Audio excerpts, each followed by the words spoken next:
크립토 시장의 하루를 정리해보고 내일의 전략을 세워보는 시간. 안녕하세요. 내일의 코인 진행의 권지영입니다. 우리 암호화폐 시장은 24시간 동안 굴러가지만 우리는 밤낮을 겪으면서 새로운 하루하루를 보내죠. 하루를 마무리하는 평일 저녁 7시, 내일의 코인과 함께 하시면서 오늘 있었던 이슈들, 내일에 대한 전략까지 살펴가 보시기 바랍니다. 자, 그럼 내일의 코인에서 만나볼 수 있는 내용들 미리 보기 통해서 먼저 짚어보도록 하겠습니다. 자, 첫 번째로는요. 시장 참여자들은 시장에 대해 어떤 얘기를 했는지, 또 시장에 영향을 준 이슈들은 어떤 게 있는지 오늘의 이슈앤 트윗을 통해 만나보면서 관련 코인 공략법까지 살펴보도록 하겠습니다. 또 다음으로는 전문가님의 코인 클래스 교육도 준비되어 있습니다. 코인 투자를 위해 알아야 할 기초 개념부터 참고 지표, 그리고 활용법까지 어렵게 느껴지는 크립토 시장, 이 코인 클래스를 통해서 더 쉽게 친해질 수 있습니다. 그리고 마지막으로는 가장 중요한 실전 적용 만나보려고 합니다. 지금 시장에서 우리가 담아볼 수 있는 코인은 어떤 게 있을지 가장 궁금해하시겠죠. 전문가님이 선별하신 히든 코인은 어떤 건지 만나보면서요. 자세한 전략까지 들어보도록 하겠습니다. 저희 방송은 50분까지 진행될 예정이니까 방송 끝까지 함께 하시면서 이 모든 내용들 다 알차게 담아가 보시기 바랍니다. 자, 그럼 실시간 시장 분위기도 어떤지 확인해 보도록 하겠습니다. 전일 이 시간 대비해서 다시 오름세를 보여주고는 있지만 지금 이 자리에서 계속 등락을 반복하는 모습도 나타나고 있습니다. 비트코인 1.49%, 1.5%가량 상승하면서 93,800달러 선에서의 움직임 보여주고 있습니다. 95,000달러의 저항을 받고 밑으로 내려와서는 현재 이 자리에서 계속 지지부진한 흐름을 보여주고 있죠. 주말 사이에 10만 달러까지 갈 가능성이 있다, 이런 얘기들도 나오고 있지만 추이를 계속해서 지켜봐야 될 것 같습니다. 자, 이더리움도 3% 가깝게 오르는 모습 나타나고 있습니다. 현재는 2.6%가량 상승하고 있는데요. 마찬가지로 1,500달러를 뚫고 올라가기는 했지만 이 자리에서 계속 움직임을 보여주고 있습니다. 2,000달러를 향해 조금 더 크게 다가갈 수 있을지 지켜보시면 좋을 것 같고요. XRP 2.65% 상승하면서 2.2달러 선에서의 움직임을 계속 지켜주는 모습입니다. 여기를 크게 뚫고 올라가야지만 상승 랠리가 나타날 것이다, 이런 전망들 계속해서 나오고 있는데 아직까지는 조금 힘이 약한 모습이죠. 주말 동안의 추이를 조금 더 지켜보시면 좋을 것 같고요. 솔라나는 조금 더 큰 폭으로 오릅니다. 현재 4.81% 상승하면서 150달러 위로 올라와 있는 모습입니다. 150달러 위에서 안착하게 된다면 그 다음 상승 랠리 기대해 볼 수 있다라는 전망들 나왔으니까 참고하시면 좋을 것 같고요. 현재는 에이다 코인이 조금 더 크게 오르고 있습니다. 5%대 상승률을 보이면서 오늘 아침에 오늘의 코인에서도 살펴봤었지만 260% 급등할 예상이 된다, 이런 얘기들도 나오고 있으니까 참고해 보시면 좋을 것 같습니다. 자, 이렇게 주요 코인들의 시세는 나쁘지 않다는 거 확인을 해봤습니다. 그럼 시장 안에는 어떤 얘기들이 있는지도 만나봐야겠죠. 헤드라인 통해서 살펴보겠습니다. 자, 첫 번째 내용입니다. 미국 연준이 암호화폐 관련해서 은행 규제를 완화하기로 했습니다. 기존에는 암호화폐와 관련된 서비스를 제공할 경우에 연준에 미리 통지를 하고 감독과 규제 심사를 받아야 했는데요. 2022년부터 도입됐었던 사전 통보 의무를 철회를 하게 된 겁니다. 그리고 2023년부터 도입됐었던 스테이블 코인 관련 절차도 철폐가 되면서 은행은 스테이블 코인을 발행하거나 거래할 때 이제는 연준의 공식 승인을 기다리지 않아도 됩니다. 이번 연준의 규제 완화로 전통 금융권과 또 디지털 자산 산업 간의 장벽이 낮아지고요.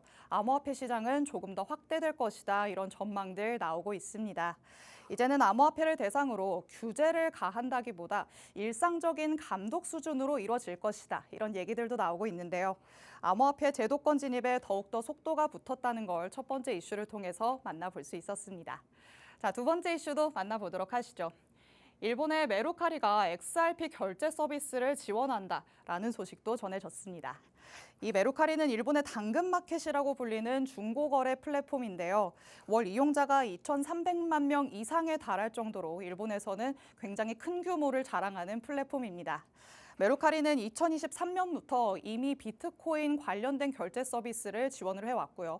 2024년부터는 이더리움을 추가로 취급하기 시작하면서 암호화폐 거래 서비스를 개시한 지 1년 9개월 만에 이용자 수 300만 명을 돌파했습니다. 그런데 특히 거래 서비스 이용자의 대다수가 암호화폐 거래를 경험해보지 않은 사람이었다고 합니다.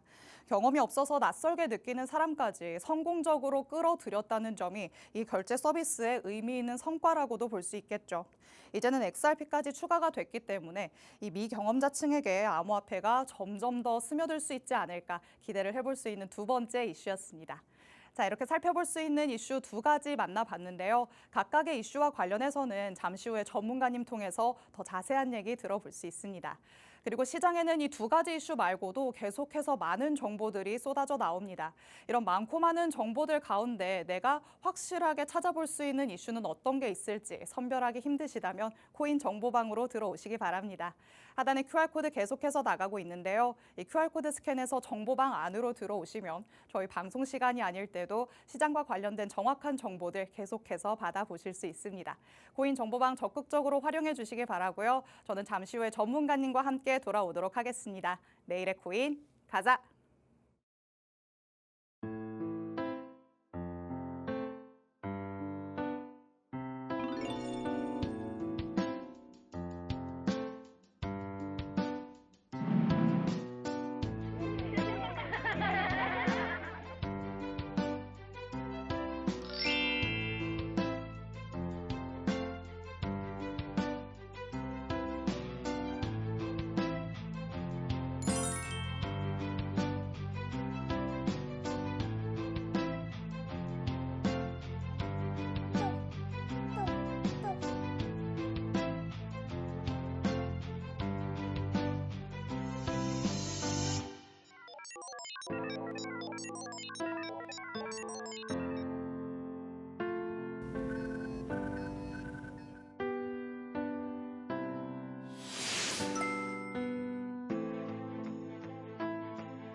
금요일 내일의 코인 본격적으로 출발해 보도록 하겠습니다. 오늘도 저와 함께할 전문가님 바로 모셔볼 텐데요. 오늘도 안나쌤 나와주셨습니다. 전문가님 어서 오세요. 안녕하세요. 인사부터 해주실까요? 코인 시장 요점 정리 제가 도와드릴게요. 여러분의 코인 과외 선생님 안나쌤입니다. 시장의 분위기가 점점 좋아지고 있습니다. 어제 방송에서 제가 가지고 왔던 관심 코인들, 히든 코인들, 시장의 분위기를 타고 예상보다 더 빠르게 올라가고 있는데요. 준비된 자만이 기회를 잡습니다. 오늘도 시장을 읽는 눈을 키워가기 위해서 기초부터 차근차근 짚어보도록 하겠습니다. 네, 방송에서 말씀을 해주시는 관심 코인 그리고 히든 코인들이 방송 직후에 계속해서 오름세가 나타나고 있습니다. 여태까지 놓쳐서 아쉽다라는 생각 드시는 분들 너무 아쉬워하지 않으셔도 됩니다. 오늘도 관심 코인 그리고 히든 코인이 준비되어 있으니까요. 방송 끝까지 함께 하시면서 어떤 코인인지 그리고 전문가님은 어떤 전략으로 가져오셨는지 꼭 살펴가 보시기 바랍니다. 자, 그럼 첫 번째 내용 바로 만나보도록 하겠습니다. 오늘의 이슈 앤 트윗 중에 트윗을 만나보는 시간이죠. 안나쌤의 그 X 도대체 뭐야 시간입니다. 자, 오늘은 어떤 X들 만나볼 수 있을까요? 네, 오늘도 역시나 세 가지 이슈 가지고 와 봤는데요. 오늘 트윗 특히나 첫 번째 트윗 같은 경우에는 굉장히 암호화폐 시장에서 주목을 해볼 만한 트윗이 있어서 가지고 와 봤어요. 바로 내용 만나보도록 하겠습니다. 오늘도 코인텔레그래프에서 올린 포스팅을 가지고 왔습니다. 코인텔레그래프 같은 경우에는 암호화폐나 블록체인 업계에서 좀 주요 뉴스들을 신속하게 전달을 해주고 있는 글로벌 미디어인데요. 투자자들 사이에서도 굉장히 신뢰받고 있는 정보원 중에 하나입니다. 이번에 올린 내용은 이렇습니다. The Federal Reserve withdraws crypto guidance for banks. 연준이 은행의 암호화폐 활동에 대한 지침을 철회했다라고 이야기를 했습니다. 계속된 내용들을 살펴보자면 The Federal Reserve just rescinded its 2022 and 2023 guidance that required banks to notify or get approval before engaging in crypto or stablecoin activities. 연준이 2023년 그리고 2022년에 발행을 한 은행이 암호화폐 아니면 스테이블 코인 활동을 하기 전에 통지하거나 승인을 받도록 요구하는 지침을 철회를 했다라는 내용입니다. 이제 미국 내에 있는 은행들이 더 이상 암호화폐를 다룬다고 연준의 승인을 받을 필요가 없어졌다라는 이야기입니다. 다시 말하자면 은행들이 이제 조금 더 자유롭게 암호화폐 그리고 스테이블 코인과 관련한 사업들을 할 수 있게 되었다. 사업 확장이 좀 더 자유로워졌다라고 이해를 해볼 수가 있겠죠.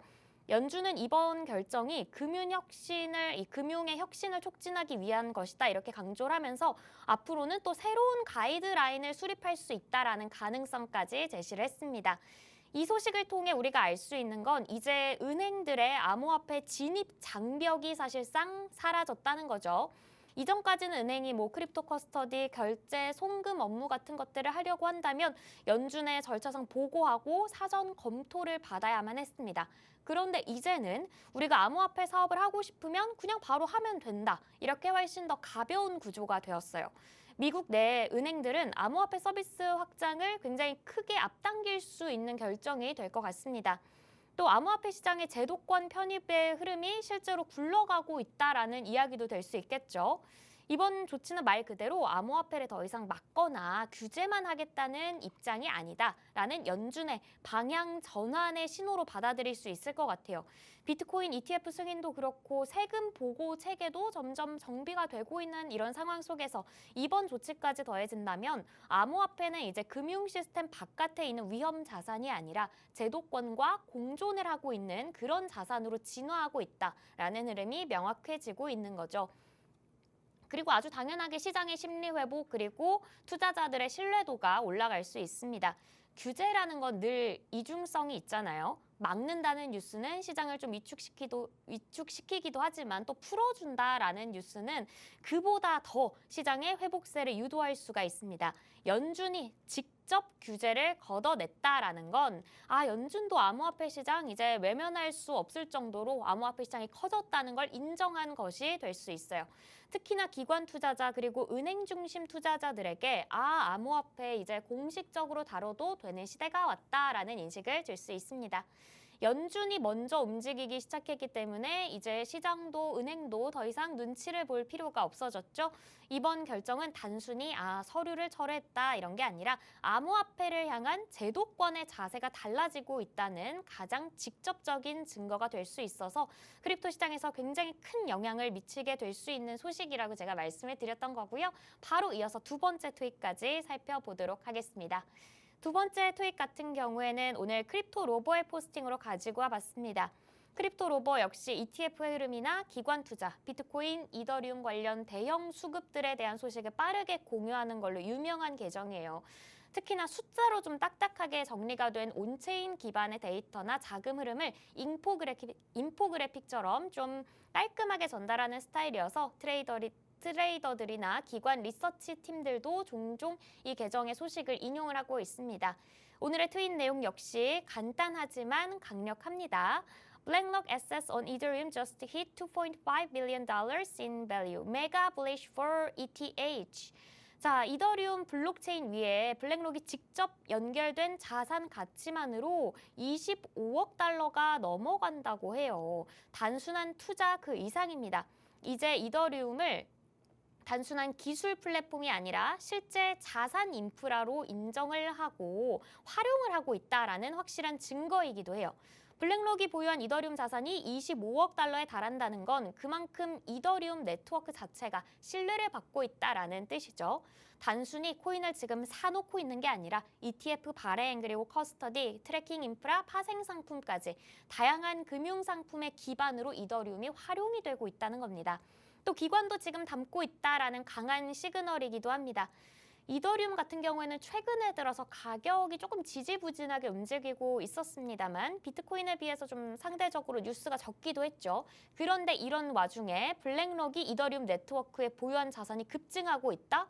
그렇다면 지금을 기회 구간으로 보고 묵묵히 모아가고 있다라는 뜻으로 받아들일 수가 있어요. 기관은 항상 조용히 천천히 움직입니다. 그 움직임을 파악하는 게 무엇보다도 중요하겠죠. 역시나 이더리움 ETF 그리고 제도권으로의 진입 흐름이 더 빨라질 수 있다는 가능성도 나오고 있어요. 이더리움 현물 ETF에 대한 이야기가 시장에 나오고 있죠. 그런데 ETF 발행이라는 건 시장에서 허가가 된다라고 끝나는 게 아니라 실제 운용을 위한 기반 인프라가 있어야 합니다. 블랙록이 이미 이더리움 기반 자산 생태계 위에 수십억 달러를 다 얹고 있다면 ETF 승인 시점에 바로 운용을 하고 있는 준비를 완료했다라고 볼 수 있겠죠. 그만큼 이더리움의 제도권 진입으로의 속도도 더 빨라질 수 있다는 기대를 만들어줍니다. 블랙록은 이더리움을 그냥 보유하는 수준을 넘어서 실제로 자산 운용의 중심 인프라로 선택을 했다는 거죠. 기관들이 어떤 블록체인을 신뢰하고 있는지 보여주는 신호이기도 합니다. 이렇게 해서 이더리움 관련 트윗들도 함께 만나봤고요. 마지막 트윗은 역시나 비트코인 관련 소식으로 준비해와 봤습니다. 세 번째 트윗도 함께 만나볼게요. 세 번째 트윗은 비트코인 매거진에서 올린 포스팅으로 가지고 와봤습니다. 비트코인 전문 매체 중에서도 좀 빠르고 영향력이 있는 매체 중에 하나예요. 특히나 제도권의 뉴스, 고래들의 매수, 그리고 정부 정책 변화 등 이 시장의 판도를 좀 뒤바꾸는 소식에 민감하게 반응하기 때문에 시장이 중요하게 받아들이고 있는 소식을 빠르게 전하고 있는 계정이다라고 볼 수 있습니다. 트윗 내용은 이렇습니다. Meta Planet bought another 145 Bitcoin worth 1.92 billion yen. They now hold 5,000 BTC. 자, 메타플래닛, 우리 요즘 메타플래닛 얘기 이전 방송에서도 몇 번 한 적이 있죠. 메타플래닛이 또다시 비트코인을 대량 매수를 했다라는 소식입니다. 일본의 스트레티지 같은 기업인 이 메타플래닛이 이번에 145개의 비트코인을 더 샀다는 거예요. 메타플래닛은 단순히 단타성 투자를 하고 있는 게 아니고요. 장기적인 관점에서 비트코인을 회사의 전략적 준비 자산으로 비축을 하고 있습니다. 그렇게 선언만 한 게 아니라 실제로도 주기적으로 사모으고 있고 금액도 적지 않으면서 결국에는 보유량도 이제는 기업 기준으로 세계 상위권으로 성큼 올라섰습니다. 이번에 매입한 물량이 총 145개인데 일본 엔화 기준으로 했을 때는 이제 19억 엔 정도가 되고요. 미국 달러로 환산하면은 1,250만 달러, 우리나라 돈으로는 170억 수준입니다. 우리나라 돈으로 하면은요. 이번 매입까지 포함해서 메타플래닛이 보유한 총 비트코인 수량이 5,000개를 돌파를 했어요. 지금 시세 기준으로 보면은 4억 2,800만 달러여서 우리 돈으로 보면 5,700억 원이 넘어가는 규모거든요. 그렇다면 이 소식이 시장에 어떤 영향을 미칠까요? 당연히 기관의 신뢰가 이제는 5,000개라는 수치로 입증이 되었다는 겁니다. 기관이 비트코인을 좋게 본다는 이야기는 그동안에도 사실 굉장히 많았어요. 그런데 진짜 중요한 건 누가 실제로 그걸 얼만큼 샀냐는 거겠죠. 그런데 메타플래닛은 우리 그냥 좋게 보고 있는 게 아니라 실제로 꾸준히 여기다 돈을 넣고 있어 라는 걸 보여주고 있기 때문에 다른 기관들로도 영향을 줄 수가 있습니다. 또 일본에서 시작된 비트코인의 제도권으로의 흐름이 좀 본격화되고 있다는 겁니다. 제가 최근에 좀 방송에서 일본 관련 이야기를 자주 한다고 느끼시지 않나요? SBI가 리플이랑 파트너십 맺고 디지털 자산 전략 확대하고 있다. 일본 지방정부가 비트코인 준비 자산으로 준비하고 있다. 그리고 이제는 메타플래닛이 기업 금고에 비트코인을 공식적으로 쌓고 있다. 단순히 유행이 아니라 일본에서는 이제 비트코인을 회사의 자산으로, 기업의 자산으로 인정하고 다루기 시작했다는 흐름인 거예요. 제가 얼마 전에 이 메타플래닛을 처음 방송에서 소개해드렸을 때 이 기업을 소개하면서 일본의 스트레티지 같은 기업이다라고 이해를 하시면 돼요라고 말씀을 드렸는데요. 이제는 메타플래닛이 5,000개의 비트코인을 보유하게 되면서 글로벌 비트코인 플레이어로 이름을 올릴 수준이 됐습니다. 이렇게 최근에 비트코인 관련 호재들이 많이 나오고 있죠. 이쯤 봤다면 비트코인 또 차트까지 함께 만나봐야 할 것 같습니다. 최근에 비트코인 차트 수요일 방송에서 한번 본 적이 있었는데요. 그때 말씀드린 내용과 동일하게 흘러가고 있습니다.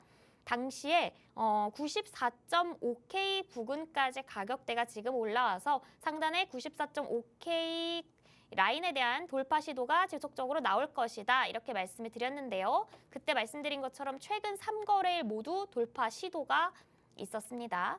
크게 볼게요. 돌파 시도가 이렇게 있었고요.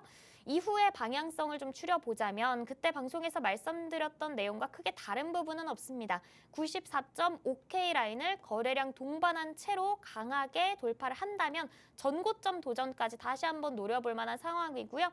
만약에 이 상단 라인 돌파에 실패를 하고 다시 내려온다면 이전에 주요한 저항선으로 작용을 했었던 90K 라인에서 다시 한번 강력한 지지 라인 형성하면서 90K에서 94K 라인을 박스권으로 이 박스권에서 평이한 수렴 구간을 어느 정도 거칠 것으로 예상이 되니까요. 이 부분까지 참고를 해보시면 좋을 것 같습니다.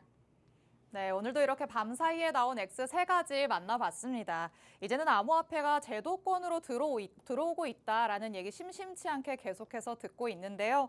기반은 다져지고 있으니까 가격이 조금 더 시원하게 올라줬으면 좋겠다라는 생각이 들기도 합니다. 비트코인의 차트도 같이 한번 살펴봤습니다. 지난번에 방송에서 말씀을 해주셨던 것처럼 94.5K가 가장 중요한 라인이 될 것 같습니다. 여기를 돌파하고 그 위에 안착을 할 수 있는지 아니면 여기에서 저항을 받고 내려가는지 이 부분을 꼭 확인을 하셔야 될 것 같은데요. 현재로서는 그 부근에서 계속해서 돌파 시도가 나오고 있으니까 조금 긍정적으로 바라보시는 것도 좋을 것 같습니다. 자, 이렇게 X들 만나봤으니까 이제는 뉴스 기사들도 하나씩 열어보도록 하겠습니다. 자, 첫 번째 내용부터 만나보시죠. 거래소 내 비트코인 보유량이 감소하고 있다 이런 얘기들도 나오고 있습니다. 그런데 이것만 놓고 보면 감소 뭔가 안 좋은 내용 아니야? 라고 생각하실 수 있을 것 같아요. 맞아요. 그렇게 생각하실 수 있을 것 같아요. 네. 그런데 이 배경에 주목을 해보셔야 합니다. 거래소에 비트코인이 왜 없을까? 기관들이 최근에 비트코인을 굉장히 많이 사고 있다라는 오. 소식 제가 이슈와 트윗 시간에 굉장히 자주 전해드렸잖아요. 맞아요. 기관 매수세가 최근에 이어지면서 비트코인의 거래소 보유량이 감소를 한 겁니다. 거래소의 비트코인 보유량이 7년 만에 최저치라고 해요. 와. 피델리티의 디지털 자산 보고서에 따르면 지금 주요 암호화폐 거래소에 보관된 이 비트코인 수량이 260만 개 정도인데 이게 2018년 11월 이후의 최저치라고 합니다. 이 배경에는 상장사들이 굉장히 공격적으로 비트코인에 매집했다라는 점이 있는데요. 특히나 2024년 미국 대선 이후로 분위기가 확 바뀌었습니다. 기관, 특히나 상장 기업들이 공개적으로 비트코인을 대거 매집하고 나선 건데요. 우리가 잘 알고 있는 마이크로 스트래티지만 보더라도 이 스트래티지가 28만 5천 개가 넘는 비트코인을 보유하고 있고요. 네. 코인베이스 상장 자료 기준으로 보면 기관의 보유량 총합이 35만 개 이상이라고 합니다. 전체 거래소 보유량의 13% 정도에 해당하는 규모가 굉장히 단기간에 장기 보유처로 이동을 한 거예요. 여기서 중요한 포인트, 기관들은 웬만해서는 단타를 하지 않습니다. 그쵸. 이 물량이 트레이딩 관점으로 보유한 게 아니라 전략적 보유를 하겠다라는 목적이기 때문에 이 비트코인들이 한동안은 팔지 않을 비트코인이라는 거예요. 지금 왜 기관이 이렇게 많이 매수를 하는지 그 이유를 좀 살펴보자면요. 일단 ETF 승인 이후에 합법적 투자 채널로 이제 확보가 된 거죠. 기관이 비트코인을 자산으로 편입할 수 있는 여건이 마련된 거고요. 정치적 환경 변화, 역시나 트럼프의 당선 이후로 연준의 정책 완화에 대한 기대감 커지고 있고요. 암호화폐에 대한 정책이 좀 규제에서 이제는 육성 쪽으로 넘어갔다, 기조가 변화했다라는 점도 좀 영향을 미쳤다고 볼 수 있습니다. 네. 그리고 가장 중요한 거는 공급량 감소는 결국에 희소성으로 이어지게 되잖아요. 그쵸. 실제로 뭐 멕시코나 일본, 러시아의 일부 자산 운용사들도 비트코인 매수를 하고 있는 움직임이 나타나고 있는데 피델리티에서는 2025년에는 이제 공공기관, 정부나 중앙은행의 직접적인 매입의 가능성도 있다라는 코멘트를 남기기도 했습니다. 지금 우리가 봤듯이 거래소의 물량은 줄고 있습니다. 그렇다면 이게 결국에는 공급 축소 압력이 들어오고 있다라고 볼 수 있겠죠. ETF 유입이나 기관 매수가 지속되고 있기 때문에 수요는 또 증가를 하고 있어요. 공급은 줄어들고 있는데 수요는 증가하고 있다. 이 두 개가 만나게 된다면 결국에 나오는 시나리오, 공급 쇼크를 기반으로 한 추세가 상승할 수 있다라는 가능성입니다. 네. 비트코인이 단순히 기술주의 대체제가 아니라 글로벌 자산 시장의 디지털 금으로 자리를 잡고 있는 전환기, 그 시점이 조만간 다가올 수도 있겠다라는 생각이 드는데요. 앞으로는 우리가 비트코인의 가격만 보고 있는 게 아니라 누가 사고 있고 어디서 빠지고 있는지 이런 흐름을 읽는 눈이 훨씬 더 중요해질 것 같습니다. 네, 이렇게 첫 번째 이슈 만나봤습니다. 앞서 살펴봤었던 X의 내용과도 조금 연관이 있지 않을까라는 생각이 드는데요. 기관들이 계속해서 비트코인을 매입하고 있기 때문에 이 물량이 계속 장기 보유자 쪽으로 이동을 하고 있는 거죠. 거래소 안에 비트코인의 양이 줄어들면서 공급 희소가 나타나고 있는 상황입니다. 이렇게 희소성이 높아질수록 가격은 또 높아질 수 있다라는 거 알고 있으시죠? 긍정적인 전망들 계속해서 나오고 있으니까요. 이런 부분들 참고해 보시면 좋을 것 같습니다. 자, 두 번째 이슈로도 넘어가 보도록 하겠습니다. 자, 일본의 당근마켓이라고 불리는 중고거래 네. 플랫폼이 이제는 XRP로 결제를 할 수 있게 하겠다라고 했죠. 맞아요. 그래서 이번 이슈는 좀 재미있는 부분도 있어서 가지고 와봤습니다. 일단 메루카리가 어떤 플랫폼이냐면요. 말씀해 주셨다시피 일본의 당근마켓이다라고 봐도 되는데요. 당근마켓이라면 중고거래 플랫폼이잖아요. 네. 실생활과 굉장히 밀접한 서비스죠. 일본에서는 월간 거의 2천만 명 이상이 이제 사용하는 굉장히 대표적인 개인 간 거래 플랫폼이에요. 이 플랫폼에서 암호화폐 결제 수단으로 XRP를 도입을 했다는 건 이제 투자 수단이 아니라 실제 사용처로서의 암호화폐 채택이 가속화되고 있다는 의미이기도 합니다. 네. XRP 결제는 어떻게 이루어지냐면요. 이 메루카리의 자회사가 있어요. 메르코인을 통해서 이미 비트코인이랑 그리고 이더리움 결제를 지원하고 있었는데요. 이제 어제 4월 24일부터 XRP 거래량 결제가 정식적으로 추가가 되면서 사용자들이 판매 수익이나 포인트, 은행 충전금 같은 것들을 XRP로 전환을 하거나 사용을 할 수 있게 되었습니다. 여기서 좀 주목해 볼 만한 점이 XRP 거래가 최소 1엔부터 가능하다고 해요. 오. 이용 장벽이 그만큼 낮다는 거죠. 네. 큰 금액이었다면 좀 이용하기 부담스러웠을 수도 있는데 최소 거래 금액도 굉장히 낮기 때문에 많은 사람들이 첫 번째 사용해보는 경험으로 써볼 수 있을 것 같다는 생각이 드는데요. 이제 XRP가 투자 자산을 넘어서 일상의 결제 수단으로 자리하고 있는 그 첫걸음이 될 수도 있을 것 같습니다. 제가 조금 전에도 요즘 방송에서 일본 얘기 자주 하는 것 같다라고 말씀을 드렸죠. 네. 일본 내에서 암호화폐를 채택하는 분위기가 강화가 되고 있습니다. 일본 정부에서의 암호화폐 수용 기조랑 맞물려서 일반 소비자들이 접하는 암호화폐 경험도 굉장히 급속도로 늘어날 거라는 가능성이 커지고 있는데요. 일단 실사용에 채택이 된다는 거는 또 다른 의미를 갖고 있거든요. 실사용에 채택이 된다는 거는 중장기적으로 봤을 때 안정성 그리고 가치 상승에 대한 모멘텀이 되어줄 수 있습니다. XRP가 이제는 디지털 송금 서비스에서 디지털 결제 수단으로 확장을 해나가고 있습니다. 이제 중요한 거는 가격도 당연히 중요하겠지만 채택 속도가 굉장히 중요해질 것 같아요. 우리도 이렇게 보다면은 어쩌면 당근이세요? XRP로 결제할까요? 이런 대화가 오고 갈 수 있는 시기가 금방 올 수도 있겠다는 생각이 드네요. 네, 이렇게 두 번째 이슈를 통해서 확실히 암호화폐가 실생활에까지 들어오고 있구나라는 걸 확인해 볼 수 있었습니다. 결제로 비트코인, 이더리움뿐만 아니라 XRP까지 채택이 되고 있다는 거 여러 가지 이슈를 통해서 한 번씩 만나보고 있습니다. 제도권 안으로 성큼성큼 들어오고 있다는 걸 여러 가지 이슈를 통해서 만나볼 수 있으니까 기반이 잘 다져지고 있구나. 우리는 그 안에서 수익을 낼 수 있는 길을 찾아보자라고 생각해 보시면 어떨까 싶습니다. 자, 이렇게 X부터 뉴스 기사들까지 만나봤습니다. 시장 안에는 말씀드렸던 것처럼 정말 많은 양의 이슈들이 쏟아져 나옵니다. 그런데 이 이슈를 하나하나 살펴보기엔 너무 많아서 버겁다고 느끼시겠죠. 이런 분들을 위해서 코인 정보방 마련해뒀습니다. 하단에 QR코드, 방송 중에 스캔하시면 언제든지 입장하실 수 있는데요. 이 안으로 들어오시면 그 정보의 홍수 속에서 선별된 정보들만 여러분이 가져가실 수 있습니다. 그리고 저희가 방송 말미에 공개를 해드리는 히든 코인 그리고 관심 코인들 자세한 전략들도 이 안에서 공개될 예정이니까요. 지금 바로 QR코드 스캔해서 코인 정보방으로 들어오시기 바랍니다. 그럼 저희는 잠시 후에 코인 클래스로 돌아오도록 하겠습니다.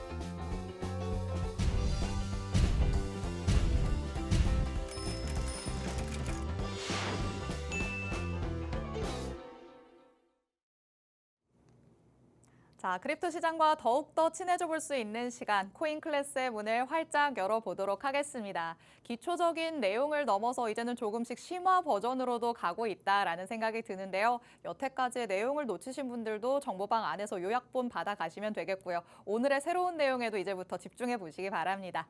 자, 어제는 우리가 볼린저 밴드를 만나봤었는데 맞아요. 오늘은 또 새로운 내용일까요? 맞습니다. 어제 또 우리가 볼린저 밴드라는 초보자분들께서도 쉽게 적용을 해볼 수 있는 보조 지표를 배워봤는데요.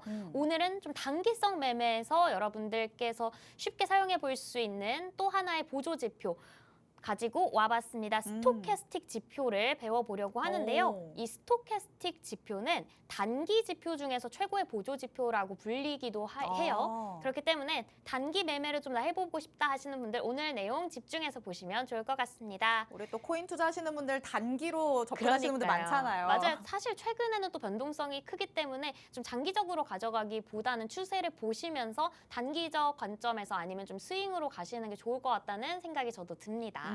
네, 그럼 단기 매매에서 우리 자주 사용하고 있는 보조 지표 스토캐스틱 지표가 뭔지 함께 알아보도록 할게요. 일단 스토캐스틱 지표는 일정 기간에 제가 한번 여기서 켜드리겠습니다. 스토캐스틱 지표는 요 밑에 나타나는 지표인데요. 오. 일단 어떤 일정 기간 동안의 고가 그리고 저가의 범위 내에서 현재가가 어디에 위치하고 있는지를 보여주는 보조 지표예요. 지금 보시면 스토캐스틱 지표는 크게 두 가지로 나뉘는데요. 차트에서 보시면 파란색 선 그리고 주황색 선이 이렇게 두 가지가 보이실 겁니다. 네. 파란색은 좀 민감하고 빠른 선, 퍼케이선이라고 하고요. 그리고 주황색 선은 좀 둔하고 느린 퍼디선 이렇게 구성이 되어 있는데요. 지금 보시는 것처럼 스토캐스틱 지표가 볼린저 밴드나 이동평균선처럼 차트 보통 위에 우리가 이런 식으로 들어갔었잖아요. 보조 지표가. 네. 이렇게 차트 내에 들어가는 게 아니라 차트 하단에 새로운 보조 지표 창이 열리면서 우리가 이걸 볼 수가 있습니다. 이 퍼케이선 그리고 퍼디선이 0과 여기가 0이고요. 0부터 100 사이에서 움직여요. 이 퍼케이선 같은 경우에는 종목의 종가, 최고가, 최저가 등을 기초 데이터로 해서 설정한 기간 동안의 최고점 그리고 최저점 사이에 현재 가격의 위치를 0에서 100까지 백분율로 나타낸 선인데요. 이 D선, 여기 빨간색으로 보이시는 이 D선 같은 경우에는 K선에 대한 이동평균을 나타낸 또 선입니다. 그렇기 때문에 K선은 좀 더 가격의 실시간 변동이 즉각적으로 반영이 되는 거고요. 움직임이 D선보다 민감하고 빠를 수밖에 없어요. 그리고 D선은 K선에 대한 이동평균이기 때문에 K선보다 당연히 조금 더 둔하고 후행적인 움직임을 갖게 된다는 거죠. 네. 여기까지 개념 정리가 되셨다면 바로 실전에서 활용을 벌써 해봐야겠죠. 실전인가요? 네, 그렇습니다. 사실은 또 적용 방법이 가장 중요하겠죠. 지금부터 맞아요. 집중을 해보시면 됩니다. 이 0부터 100까지 백분율로 표현이 되는 스토캐스틱 지표는 보통 20부터 80까지, 이거 좀 지우고 다시 볼게요.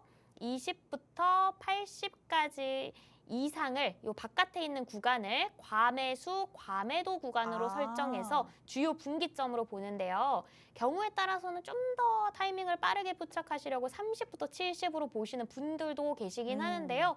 그러면 지표가 좀 너무 민감해져서 허수가 많아지기 때문에 초보자분들께는 그렇게 권장드리지는 않습니다. 그렇다면 여기서 우리가 이제 또 알아야겠죠. 과매수, 과매도 도대체 무엇이냐. 일단 이 스토캐스틱 지표는 추세를 판가름해보는 모멘텀 지표고요. 제가 차트에서는 추세라는 게 영원히 지속될 수가 없다라고 늘 말씀드렸죠. 네. 모멘텀이 지나치게 과열이 막 된다면 결국엔 모멘텀 점점 줄어들면서 추세가 꺾이는 성질을 갖고 있습니다. 네. 그래서 스토캐스틱 지표가 80 이상의 구간, 이쪽 80 이상의 구간에 위치했을 때는 지금 너무 올랐다. 상방 모멘텀이 너무 과열되어 있어서 이 상방 추세가 곧 끝날 것이다. 끝나가고 있다라는 신호로 보시면 되고요. 네. 스토캐스틱 지표가 20 이하, 이쪽이겠죠. 20 이하 구간에 있을 때에는 하방 모멘텀이 지금 너무 지나치게 과열되어 있으니까 하방 추세가 마무리될 수 있다라는 신호로 인지를 해보시면 됩니다. 이때 과매수 구간 그리고 과매도 구간에서 실전에서 활용할 만한 타점이 하나씩 나오게 됩니다. 일단 20 이하에 있는 이 과매도 구간이겠죠. 이쪽이. 네. 과매도 구간에서 D선보다 아래에 있던 K선이 D선을 위로 뚫으면 상방 돌파를 하게 된다면 골든크로스 타점으로 매수 타점에 적합하고요. 반대로 80 이상인 이 상단의 과매수 구간에서 D선보다 위에 있던 K선이 D선을 아래로 뚫으면서 하방 돌파를 하게 된다면 데드크로스 타점이어서 매도 타점에 적합합니다. 이렇게만 이야기를 하면 좀 어려우실 수 있죠. 그렇기 때문에 차트를 보면서 함께 보도록 할게요. 차트를 보면서 지금 골든 크로스 타점을 함께 살펴보도록 하겠습니다. 골든 크로스라고 한다면 매수에 적합해야 하는데요. 지금 보시면 잘 보이시나요? 제가 확대를 많이 해봤는데요. 하단의 20선 이하 부근에 파란색 K선이 이쪽입니다. 파란색 K선이 주황색 D선을 위로 돌파했습니다. 오. 그렇죠? 네. 여기 밑에 있다가 위로 쭉 돌파를 이렇게 파란색 선이 했습니다. 이때 캔들의 움직임 이쪽을 보시면 하방 모멘텀이 이제 다 하면서 변곡 지점이 잡혀서 추세가 상방으로 돌아가는 모습을 볼 수가 있어요. 네. 그렇기 때문에 앞서 설명드렸던 것처럼 이 부분이 바로 골든 크로스 타점이기 때문에 이때 매수 진입을 하셨다면 손익비가 괜찮은 수익 구간이 나오겠죠. 반대로 데드 크로스 타점까지 함께 살펴봐야겠죠, 당연히. 네. 이번엔 데드 크로스 타점으로 가볼게요. 데드 크로스 타점은 반대입니다. 위에 상단에 이제 80 위쪽의 부근에서 파란색 K선이 반대로 이번엔 주황색 D선을 아래로 돌파를 한 겁니다. 요 부분을 잘 보시면 지금 아래로 파란색 선이 주황색 선을 돌파를 했어요. 네. 이때 위쪽의 캔들의 움직임 이렇게 보시면 돌파를 한 오. 순간부터 약간 이렇게 추세가 다시 하방으로 변곡이 잡히면서 추세가 하방으로 돌아가는 모습을 보실 수가 있습니다. 그렇네요. 네, 그런데 여기서 주의하셔야 할 점 역시 있습니다. 오늘 알려드린 골든 크로스, 데드 크로스 타점 같은 경우에는 횡보의 구간, 이 추세의 모멘텀이 약해져서 좀 지지부진한 차트에서는 정확도가 떨어진다는 단점이 있습니다. 이때 정확도와 신뢰성을 높일 수 있는 요소가 오늘도 또 세 가지가 있는데요. 바로 돌파 시점의 높이, 그리고 돌파 시점의 기울기, 그리고 늘 중요한 거래량입니다. 먼저 높이 같은 경우에는 골드 크로스, 데드 크로스는 제가 이쪽에서 100분위 중에서 보시면 20부터 80을 벗어난 80부터 100 그리고 이 나머지 20부터 0 이쪽 부분에서 발생을 한다고 말씀을 드렸잖아요. 네. 이게 20부터 80과 가까운 쪽이 아니라 멀면 멀수록 이쪽에서 발생을 할수록 아니면 이쪽이 아니라 이쪽, 이 밑쪽까지 가서 발생을 할수록 그러니까 100선, 0선 끝단에 가까운 지점에서 돌파가 발생할수록 타점의 정확도 그리고 신뢰성이 높아진다는 거죠. 20선 근처에서 골든 크로스가 발생을 하는 것보다 0선 근처에서 골든 크로스가 발생을 하는 게 더 정확한 타점이라는 겁니다. 그리고 기울기의 경우에는 이 K선이 수평에 가깝게 돌파를 하는 것보다 수직에 가깝게 돌파를 하는 타점이 좀 더 정확하다고 볼 수가 있어요. 네. K선이 이제 파란색이라고 말씀드렸죠. 예를 들어서 골든 크로스라고 했을 때 빨간 선이 이렇게 가고 있는데 K선이 이렇게 완만하게 돌파를 하는 것보다 갑자기 수직으로 이렇게 돌파를 해버리거나 위쪽에서도 이렇게 빨간 선이 있었는데 K선이 완만하게 가는 것보다도 완전 다이빙을 하듯이 이렇게 슉 내려오는 기울기가 좀 경사가 있을수록 우리가 좀 더 신뢰성이 높은 타점이다라고 볼 수 있습니다. 그리고 거래량의 경우, 거래량이 적어서 좋은 거를 보신 적이 있나요, 지금까지? 없었죠. 그렇죠. 거래량 이전보다 높으면 높을수록 그리고 거래량은 늘 이전 대비 이전보다 높으면 높을수록 맞아요. 당연히 정확도 그리고 신뢰성이 더 높은 타점이니까요. 지금 말씀드린 높이, 기울기, 거래량까지 이 세 가지 요소 함께 체크를 해보시면 더욱 좋을 것 같습니다. 이렇게 해서 단기 매매 활용을 해볼 수 있는 보조 지표, 스토캐스틱 지표를 알아봤습니다. 오늘 알려드린 이 스토캐스틱 지표 역시나 거래량, 추세, 수렴과 발산, 지지, 저항의 요소들을 모두 알고 계셔야지 이해를 하는데 수월하셨을 거라는 생각이 듭니다. 그런데 이전 방송을 놓쳐서 오늘 수업 나 좀 어려웠다. 아니면 요즘에는 코인 클래스 수업 내용이 좀 방대해지다 보니까 따라가기가 벅차다라는 생각이 드시는 분들은 이해가 가지 않으셨던 부분, 좀 어려우셨던 부분을 코인 정보방에서 말씀을 해주시면 훨씬 더 자세하게 이해를 하는 데 있어서 도움을 드리고 있습니다. 그렇기 때문에 이제 주말이죠. 곧 주말 동안 우리 코인 클래스에서 배웠던 내용들 복습해 보시면서 오늘 배운 내용 역시 여러분의 것으로 만들어 가시면 좋을 것 같습니다. 네, 오늘의 코인 클래스를 통해서 스토캐스틱이 어떤 건지 만나봤습니다. 단기적인 매매를 할 때 타점을 잡을 때 굉장히 유용하다라고 말씀을 해주셨죠. 어떤 부분들을 조금 더 꼼꼼하게 살펴봐야 정확한 유효한 타점을 잡을 수 있는지까지 같이 한번 만나볼 수 있었습니다. 하지만 오늘 내용을 다 들었는데도 내가 혼자서 적용을 해보려고 했더니 잘 안 된다라고 느끼시는 분들 아니면 아예 처음부터 이해가 하나도 안 된다라고 느끼시는 분들 모두 코인 정보방 안으로 들어오시면 되겠습니다. 하단의 QR코드는 저희 방송 끝나는 50분까지만 열려 있을 예정이니까요. 지금 바로 스캔해서 들어오셔서 앞두고 있는 주말에 이 코인 정보방을 통해서 잘 대응할 수 있는 전략들 받아가 보시기 바랍니다. 자, 이렇게 코인 클래스의 기초적인 내용 만나봤으니까 우리가 또 적용해 볼 수 있는 코인은 어떤 게 있는지도 살펴봐야겠죠. 오늘의 관심 코인 그리고 히든 코인을 만나보는 시간 가져보도록 하겠습니다. 자, 여태까지의 관심 코인이 계속 오름세를 보였으니까 네. 오늘 처음 보신 분들한테 우리가 또 얼마나 실력이 좋은지도 얘기해줘야 되잖아요. 아, 그럼요. 일단 지난주에 가지고 왔던 코인들 얼마나 올랐는지 가지고 왔는데요. 지난주에는 제가 월, 화, 수, 금 이렇게 내일의 코인에서 인사를 드렸습니다. 지난주 월요일에 제가 방송에서 솔레이어라는 코인을 관심 코인으로 말씀을 드렸었는데요. 네. 2, 3일 만에 19%대까지 수익 구간이 나왔고요. 그리고 화요일 방송에서 관심 코인으로 가져왔던 오르카 역시나 2, 3일 만에 19%대까지 상승이 나왔습니다. 그리고 수요일 방송에서 소개해드렸던 가스 역시나 2, 3일 만에 28%대까지 수익 구간이 나왔고요. 아니 코인인데 10%, 20%밖에 안 올라 하시는 분들도 계실 수 있죠. 이거는 좀 단기적 트레이딩 관점에서 가져갔을 때 10%, 20% 수익이 2, 3일 만에 나오는 거고요. 일주일 정도 좀 장기간으로 수익 구간을 가져갔던 코인도 있습니다. 그 지난주에 방송에서 4월 8일에서 방송에서 이제 관심 코인 가져갔던 스트라티스 일주일 만에 112%대까지 수익 구간이 나왔고요. 그리고 4월 10일 방송에서 이 관심 코인으로 가져왔던 아더 같은 경우에도 역시나 일주일 만에 146%대까지 상승 구간이 나와줬습니다. 제가 관심 코인으로 가지고 오고 있는 코인들 짧게 가져가야 할 코인 또 좀 길게 가져가야 할 코인 모두 다른데요. 그리고 방송에서 예상을 한 기간보다 추세가 너무 좋아가지고 좀 더 가져가 봐도 되겠다 하는 코인들 역시나 있습니다. 이런 추가적인 전략들은 코인 정보방에서 도움을 드리고 있기 때문에 코인 정보방으로 지금 들어오셔서 오늘의 히든 코인도 받아보시고 오늘 가져가신 코인들의 이후의 전략까지 함께 가져가시면 좋을 것 같습니다. 그렇다면 이제 여러분들께서 가장 궁금하신 부분 역시나 관심 코인이겠죠. 첫 번째 관심 코인도 함께 만나보려고 하는데요. 첫 번째 관심 코인으로는 제가 어떤 코인을 가져왔냐면 가스라는 코인을 가지고 왔습니다. 우리 방금 전에도 만나봤었잖아요. 맞습니다. 그런데 다시 한번 또 노려볼 만한 구간이 있을 것 같아서 이번에 또 관심 코인으로 가지고 와봤습니다.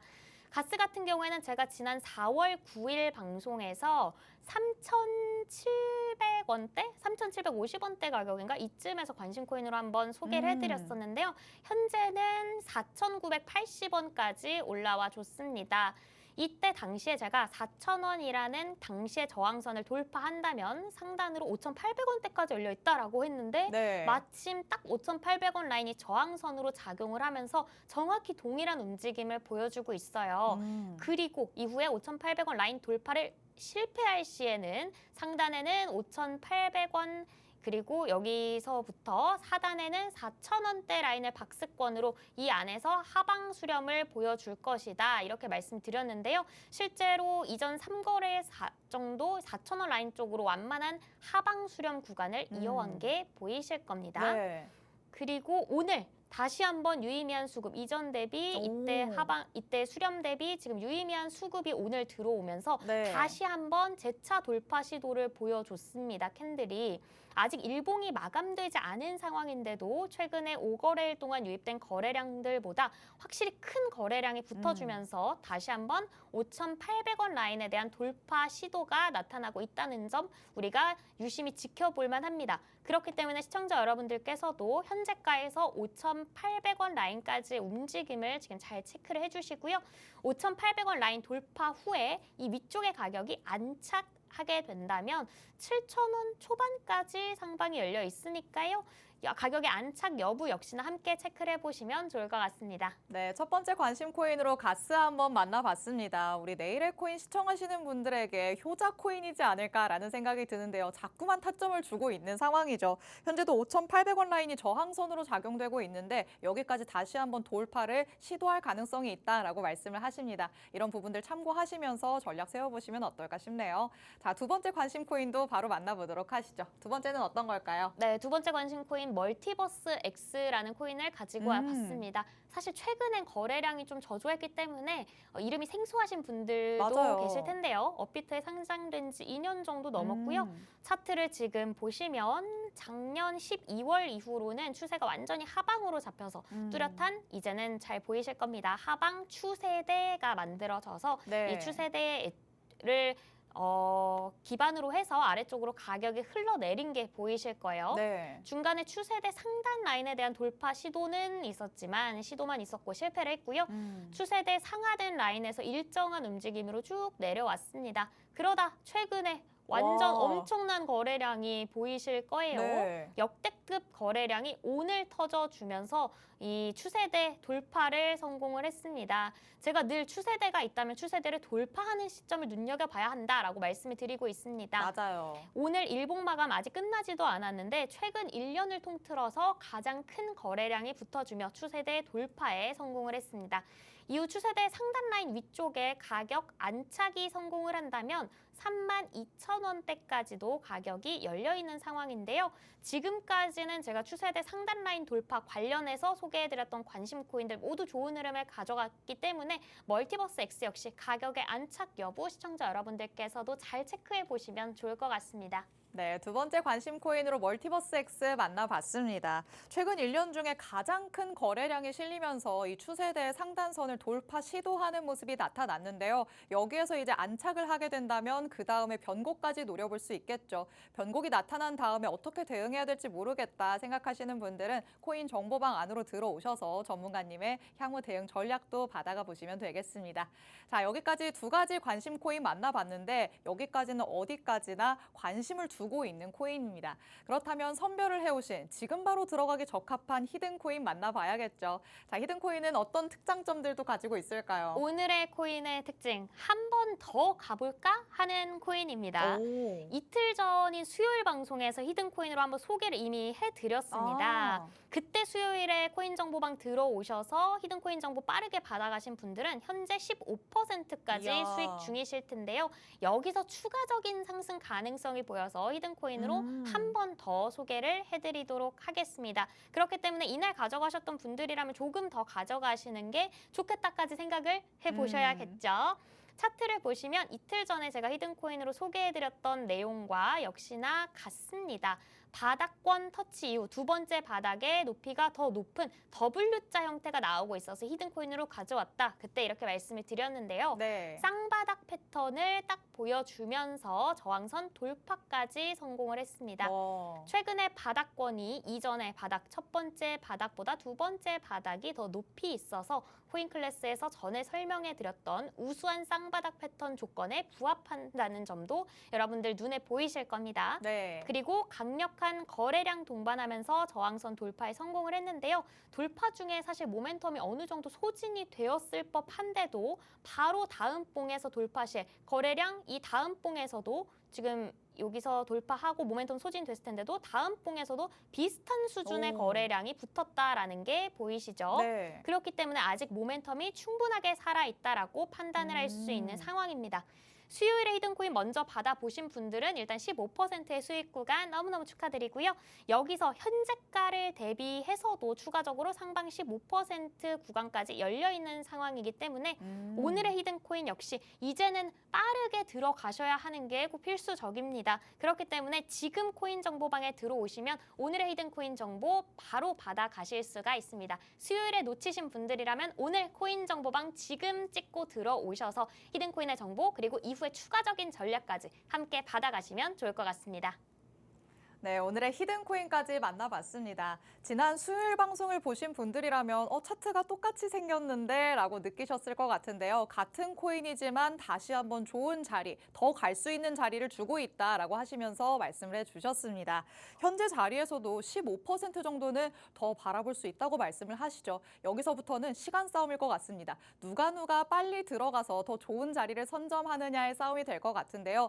들어간 다음에 매도를 어디서 하느냐가 가장 중요하겠죠. 전문가님의 매도 전략까지 가져가셔야지만 여러분이 확실한 수익으로 챙겨올 수 있을 것 같습니다. 자세한 전략들 코인 정보방 안에서 공개해드리고 있습니다. 하단의 QR코드 저희 방송 끝날 때까지만 열려 있을 예정이라 이제 들어오실 수 있는 시간이 1분 남짓밖에 남지 않았습니다. 지금 바로 스캔해서 들어오셔서 오늘의 관심 코인 그리고 히든 코인에 대한 정확한 전략들 받아가시기 바라고요. 주말 동안에도 어떤 변수가 생길지 모르기 때문에 이런 변수에도 대응할 수 있는 전략들 꼼꼼하게 살펴가 보시기 바랍니다.